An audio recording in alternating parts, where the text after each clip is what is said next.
Welcome to springlib. This is the answer to Chapter 11, problem number 57 from the Smith Organic Chemistry textbook. And this problem says devise a synthesis of each compound using 1-butene as the starting material, and we can use any other organic compounds or inorganic reagents. Okay, so for A, we're going from 1-butene to 1-butyne. And so the first thing we're going to want to do here is chlorinate this. And that will get us to the dichloro compound.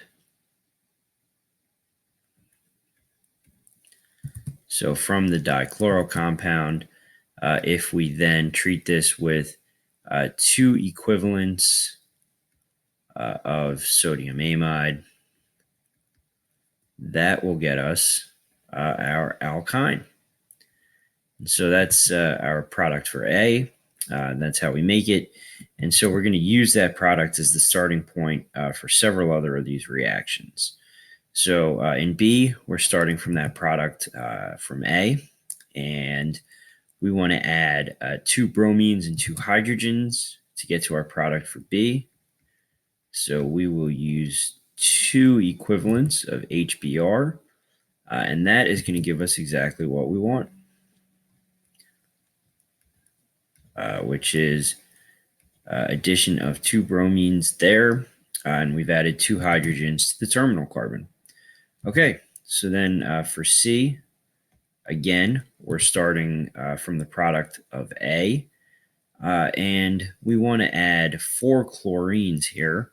And so what we'll use will be 2 equivalents of chlorine gas, and that will get us our tetrachloride compound. Okay, so we've added 4 chlorines there, and that's pretty straightforward. So then for D, we're starting from 1-butene again, and this time we want to just add 2 bromines to that. And so to do that, we'll just use Br2, and that's going to give us our bromines. Okay, so then for E, again, we're going to start with the product that we made in A, and we are trying to basically ligate 2 carbon chains together, and so we have this alkyne. If we treat it with a strong base like sodium hydride, we'll deprotonate it. And I'm going to change the way I'm writing this because I think for these it's a little easier to see what you're looking at if you write the lettering out. So that's what we have after treatment with sodium hydride. And then we will just add the alkyl bromide with the right number of carbons.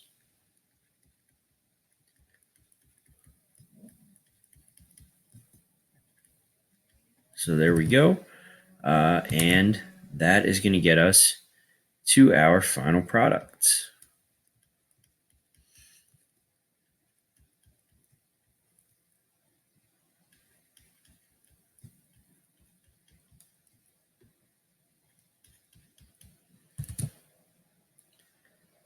Okay, and so that's E. So then in F, we're going to use that acetylide anion that we made in E. So after taking the product from A and treating it with sodium hydride, that's going to give us our starting point for F.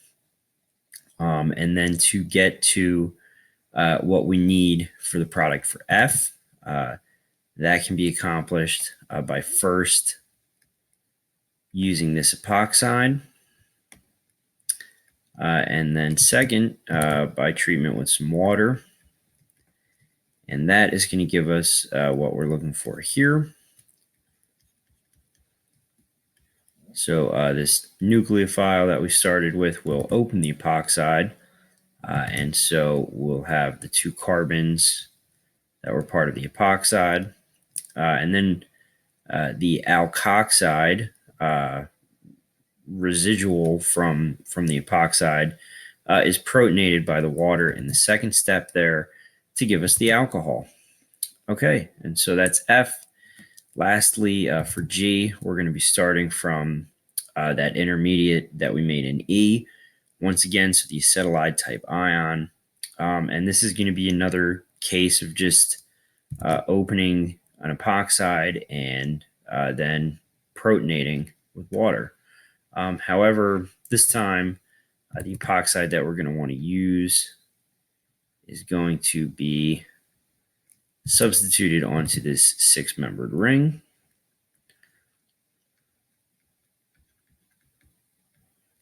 Okay.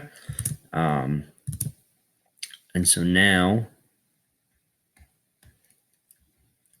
we'll get this. So there's our alcohol. And here, trans to the alcohol will be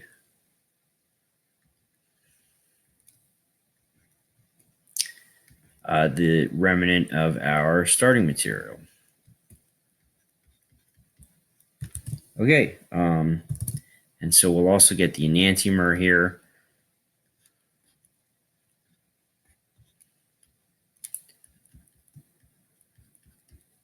The enantiomer is exactly the same. The stereochemistry is just reversed.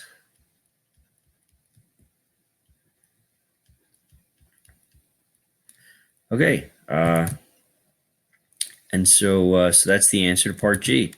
This is another one of those problems where the only way to really get these answers is to know your different reagents and what they do, and the different ways to make and use alkynes and acetylide ions and things like that, and then to apply that knowledge to these problems. And that's the answer to chapter 11, problem number 57.